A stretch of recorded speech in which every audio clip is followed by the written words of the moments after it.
5 dias depois de acionar o ministro Nunes Marques no Supremo Tribunal Federal, pedindo a prorrogação daquele prazo para o pagamento das parcelas da dívida de Minas com a União e que o governo sancione a autorização para aderir ao regime de recuperação fiscal, o governo de Minas e a Assembleia Legislativa acionaram o presidente do STF, o ministro Barroso. Sem resposta do relator da ação, o governador Romeu Zema e o presidente da Assembleia Legislativa, Tadeu Martins Leite, encaminharam o pedido de adiamento do prazo direto para o gabinete do presidente do Supremo. O objetivo é garantir uma resposta a tempo, já que o próprio STF deu prazo de até 20 de dezembro deste ano para o governo de Minas formalizar a adesão ao refinanciamento, ao regime de recuperação fiscal, pronto para ser apreciado já, né? A gente falando aqui da tramitação na Assembleia, o regime de recuperação fiscal, ele vai voltar para as comissões porque recebeu algumas emendas. Bom, parece que a novela se deslocou agora de Belo Horizonte, se deslocou de Minas para Brasília. Eu vou falar para vocês uma coisa, viu? Essa história aí, ela já passou da hora de terminar, mas eu quero dizer o seguinte, ela tem que ganhar novos capítulos e eu espero que esses novos capítulos sejam ganhos a partir de agora. Porque há uma discussão embrionária ainda e que merece ser levada de vez para esse contexto todo. A gente teve há algumas semanas o vice-governador Matheus Simões alertando para o excesso de juros sobre essa dívida. Ele falava em algo em torno de 20 a 30 bilhões de reais.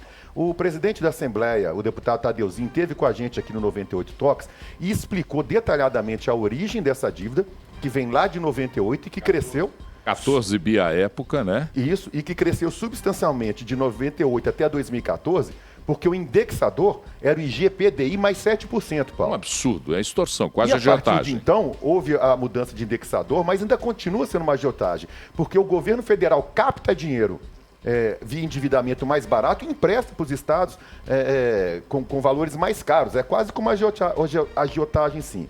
Ô, Paulo, eu tenho estudado cada vez mais essa questão da origem da dívida, eu tenho estudado o que outros estados fizeram. São Paulo fez uma renegociação interessantíssima com essa dívida. O Rio de Janeiro ontem entrou com uma ação pedindo a redução de juros. Eu acho que já passou da hora da gente mexer nesse vespeiro. Ao longo das últimas décadas, a União concentrou renda, a União mudou determinados impostos para contribuições, ficou com todo o quinhão, não repassou isso aos estados.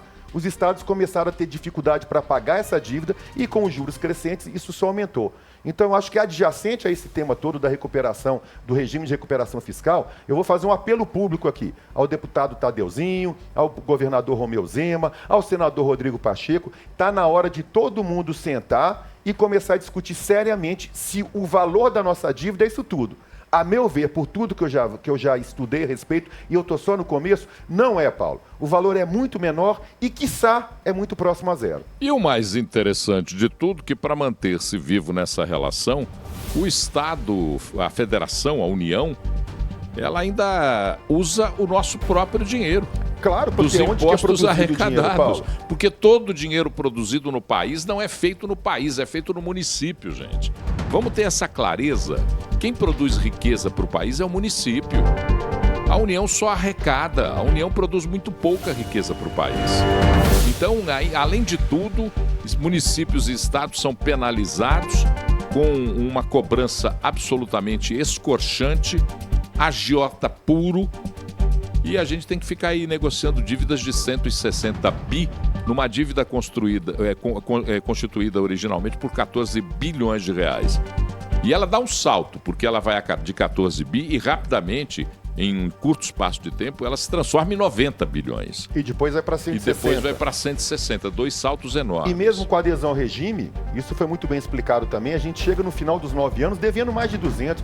Ou seja, o que Minas vem fazendo o tempo todo é pagando o serviço dessa dívida. E, Paulo, a injustiça é tanta, porque você acabou de falar, o dinheiro que a gente produz localmente, isso vai para Brasília, Brasília retém o seu quinhão, 70% já fica direto, o repasse para todos os estados se dá de forma desigual, a gente debate isso toda hora. Minas Gerais manda mais dinheiro do que recebe de volta. Tem que arcar, os municípios e os estados têm que arcar com as despesas obrigatórias de saúde e educação.